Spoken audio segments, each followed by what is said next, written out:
It is an unsustainable model to have a hospital like ours bear the entire burden of paying for migrant health care. Since the first days of this administration, we have seen a significant deterioration in border security. Are the aliens crossing illegally, committing crimes across this country? Absolutely. Joe Biden, are you listening? Mayorkas, are you listening to the sheriffs? No, they are not. Those are Republicans on the House Judiciary Committee holding their first field hearing on Biden's border crisis while Democrats skip out, dismissing it as a stunt as officials sound the alarm on the growing surge. Texas Congressman Troy Nehls was there, and he joins us now. Good morning, Congressman.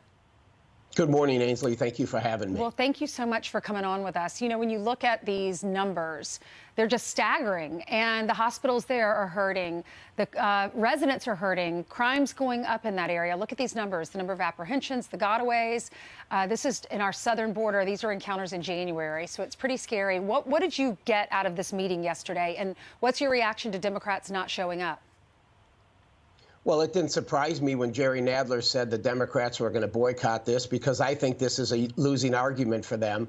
The Democrats don't want to focus on the border. They want to focus on other things. They do not want to focus on the border because the American people are paying attention now. They're sick and tired of it. And so this was a wonderful 36 hours here in Yuma, Arizona, meeting with Border Patrol officials and obviously sitting down and visiting that hospital of Yuma, Arizona with the CEO, talking about the $22 million that they have spent on treating these migrants and the issues related to treating those migrants. I mean, people coming in with chronic illness, chronic disease, but it's the maternity leave, the number of migrants that are coming across here that are pregnant, having children. Many of them are not receiving that prenatal care, so the NICU unit is full there. And so you got Yuma, Arizona, 125,000 people, women here trying to have children, and there's no room at the inn, so they may have to be transferred and have their children in Phoenix, Arizona, 170 miles away because of the Biden border crisis. Shameful.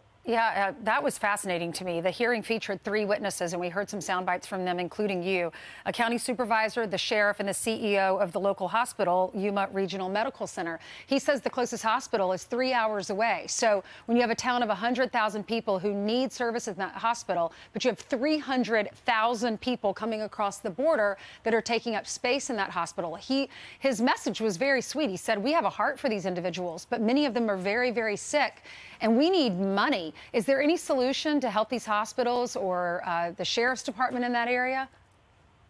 Well, I know that he's reached out to this administration, and there is no answer to their dilemma. Like, how are they going to recoup? How are they going to recover these millions of dollars, because that hospital can't afford to just be treating everybody for free. There's no way to get paid, so to speak. And that's going to hurt this entire community here.